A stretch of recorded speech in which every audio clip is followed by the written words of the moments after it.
Good morning students. आज हम पढ़ रहे हैं ज्योग्राफी का chapter 3 mineral and power resources.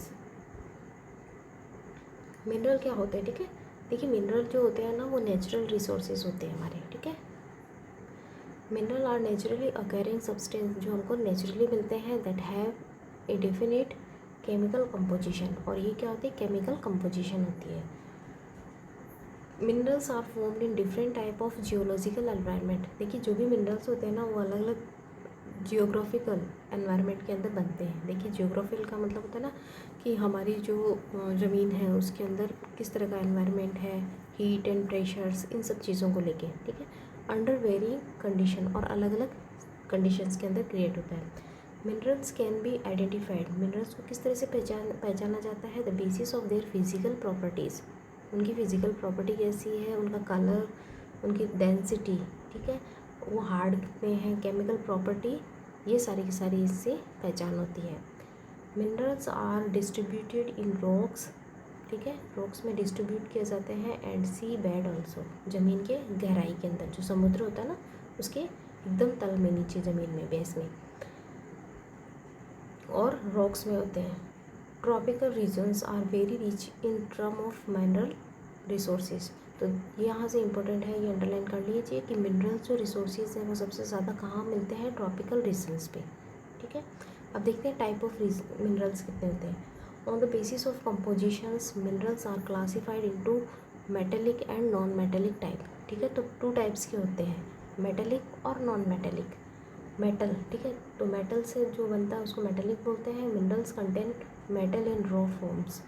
Metal, देखिए मेटल हम लोग देखते हैं ना, आयरन, जिंक्स, ये इस तरीके। Metal are hard substance. Metal क्या होते हैं, हार्ड होते हैं, that conduct heat and electricity, और इससे हीट एंड इलेक्ट्रिसिटी कंडक्ट होती है, एंड हैव लस्टर और शाइन, ठीक है, शाइन करते हैं। फॉर एग्जांपल आयरन और एंड बॉक्साइट्स, ये इसके एग्जांपल है मेटल के। Metallic mineral are two types. अभी जो मेटेलिक मिनरल होते हैं ना ये भी टू टाइप्स के होते हैं, एक तो फेरियस, एक नॉन फेरियस। फेरियस जिसके अंदर आयरन या लोहा होता है, ठीक है, और ये नॉन फेरियस होते हैं जिसको एलोह बोलते हैं, without iron. Furious mineral contain iron, और फेरियस के अंदर आयरन होता है, मैग्नीज, मैग्नीज एंड क्रोमासाइट, हाँ ठीक है, क्रोमाइट।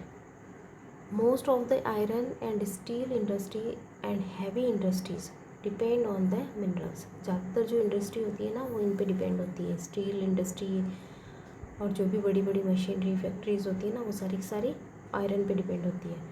नॉन फेरियस, ठीक है, जिसमें आयरन नहीं होता है। Minerals do not contain iron but may contain some other minerals like gold, silver, copper और लेड, ठीक है, इस तरह के अदर जो उसके अंदर मिनरल्स होते हैं। नॉन मेटेलिक मिनरल्स, देखिए ये तो मेटेलिक मिनरल्स थे। Non metallic minerals do not contain metal, उनमें मेटल नहीं होता है। For example limestone, mica, gypsums, coals, petroleum, ठीक है, तो पेट्रोलियम और कोयला, इनमें मेटल नहीं होता ना किसी तरह का, ऐसे। माइनिंग, माइनिंग का मतलब होता है ज़मीन में से खोद करना। ड्रिलिंग, ये भी होती है खुदाई करना। And quarrying are the three extractions method of minerals. Minerals को निकालने के तीन तरीके हैं, माइनिंग, ड्रिलिंग और क्वेरिंग, ठीक है, तो इनको आप ध्यान में रखना। इन तीन तरीक़ों से ज़मीन के अंदर से निकाला जाता है। देखिए ज़मीन के काफ़ी गहराई के अंदर नीचे के जो पार्ट होता है ना वहाँ पे होता है, तो इसको अलग अलग तरीक़ों से खोद के मशीनों से इस तरह से निकाला जाता है। Mining is the process, mining एक प्रोसेस होती है of taking out of mineral from rocks, ठीक है, जो भी रॉक्स के मिनरल्स हैं उनको बाहर निकालना, buried under the earth surface, जो ज़मीन के अंदर दबे हुए हैं, बरीड हो रखे हैं। The process of mining include to method, इसकी टू मेथड होते हैं, एक तो ओपन कास्ट माइनिंग और एक होता है साफ्ट माइनिंग, ठीक है। डीप वॉल, एक गहरी कुएं जैसे होता है, are bored to take minerals out and this process is called drilling. देखिए एक डीप वेल कुआ टाइप में बना के और उसको खोद के निकालते हैं, उसको ड्रिलिंग बोलते हैं। In the process of quarrying, quarrying के प्रोसेस के अंदर क्या होता है, minerals that lies near the surface are simply dug out, जो सरफेस के पास ही होते हैं, मतलब ज़्यादा गहराई में नहीं होते, उनको आराम से खोद के निकाल सकते हैं। मिनरल्स बेस्ड इंडस्ट्रीज़, ठीक है, मिनरल बेस्ड इंडस्ट्री जो होती है are backbone of industrial development of a nation. किसी भी राष्ट्र के लिए, किसी भी कंट्री के लिए बैकबोन होती है इंडस्ट्री, और उस इंडस्ट्री को चलाने के लिए मिनरल्स की बहुत ज़्यादा ज़रूरत होती है। जिस कंट्री में ज़्यादा मिनरल्स डेवलप होते हैं, वो निकलते हैं, वो कंट्री ज़्यादा डेवलपमेंट करती है। Mining need cheap labour, mining के लिए सस्ते मज़दूरों की ज़रूरत होती है, and resources to extract it, उसको बाहर निकालते हैं जिसकी वजह से। ठीक है, अब देखिए डिस्ट्रीब्यूशंस ऑफ मिनरल्स, ये सारे जो मिनरल्स होते हैं वो हमारे अर्थ के सरफेस में होते हैं, ज़मीन के अंदर होते हैं। इसका डिस्ट्रीब्यूशन किस तरह से होता है? Minerals are found in igneous rocks, metamorphic rocks and sedimentary rocks. ठीक है, तो ये जो रॉक्स होती है यहाँ पर मिलते हैं, ये हम लोगों ने प्रीवियस क्लास में पढ़ा था।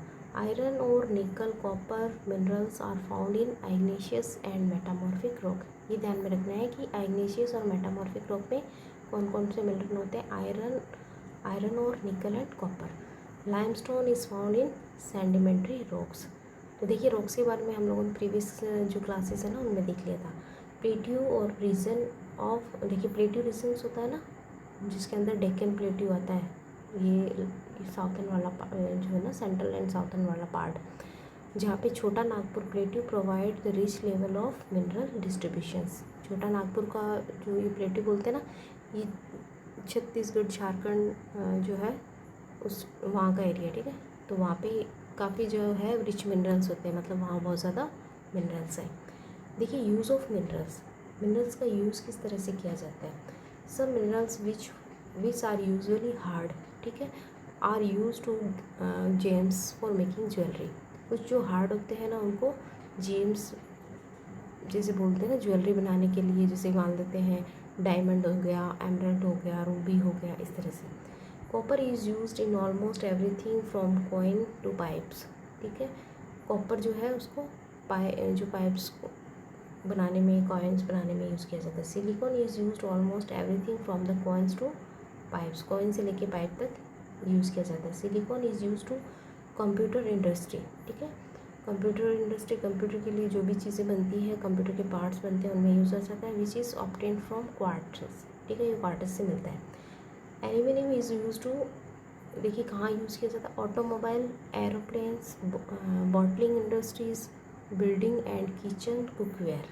ठीक है, इन सब में एल्यूमिनियम के बर्तन देखे होंगे ना अपने घर पे।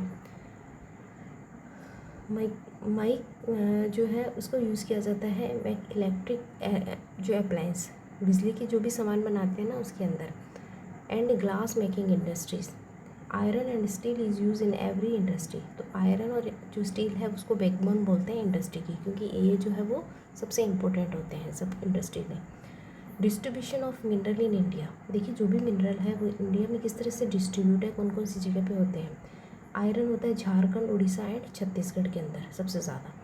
बॉक्साइट होता है झारखंड, उड़ीसा एंड छत्तीसगढ़। माइका जो है वो, India is the leading producer of mica in the world. Jharkhand, Bihar, Andhra Pradesh are major producing state, यहाँ ज़्यादा होता है। गोल्ड, कोलार इन कर्नाटका, देखिए कर्नाटका के अंदर कोलार एक जगह है, वहाँ पे गोल्ड की माइन है, बहुत ज़्यादा सोना निकालते हैं वहाँ से।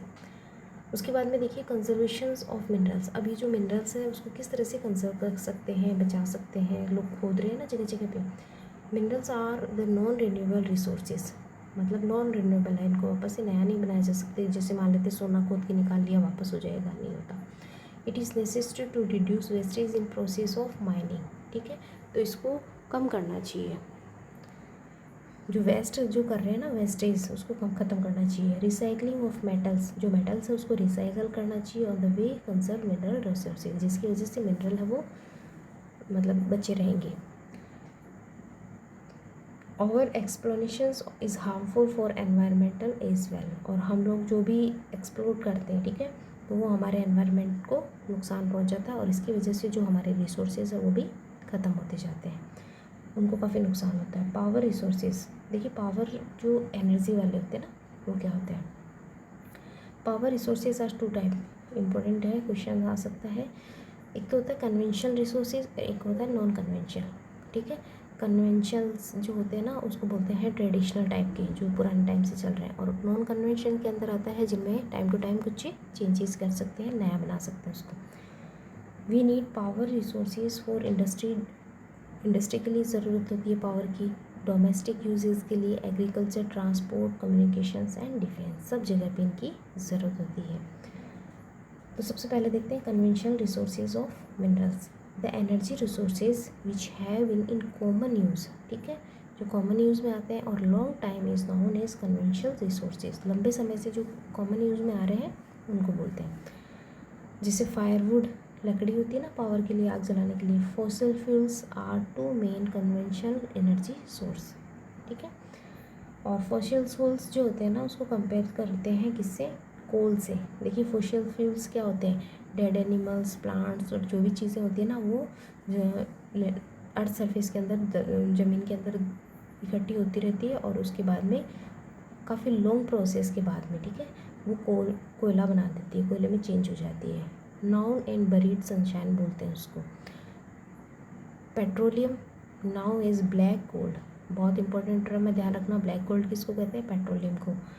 Natural gas and hydro electricity, natural gases होती है जो हमारे लैंड ज़मीन के अंदर से निकलती है, और हाइड्रो इलेक्ट्रिसिटी है जो वाटर से तैयार होती है, ठीक है। उसके बाद में है non conventional source of minerals. Non conventional source of energy are renewable in nature, ठीक है, नेचर के अंदर वापस से रिन्यू किया जा सकता है जिनको। देखिए कोल है, पेट्रोलियम है, इसको ये क्या लिमिटेड सोर्स है, एक बार अगर ये ख़त्म हो जाते हैं तो उसको बनने में हज़ारों लाखों साल लगते हैं, तो इसलिए इसको नॉन रिन्यूएबल बोलते हैं।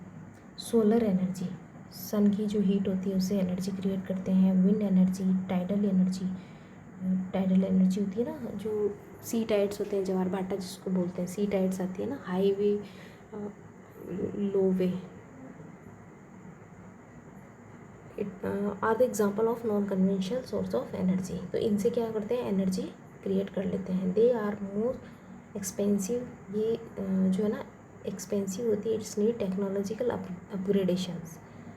India has a great potential for solar energy, solar energy उसके अंदर जो इंडिया है उसका काफ़ी इम्पोर्टेंट रोल है, क्योंकि यहाँ जो सन की हीट होती है वो काफ़ी अच्छी होती है और उसको एनर्जी में अच्छी तरह से कन्वर्ट किया जा सकता है, ठीक है। तो ये हमारा मिनरल से रिलेटेड जो चैप्टर था वो कंप्लीट हो गया। आई होप आपको अच्छे से समझ में आ गया होगा।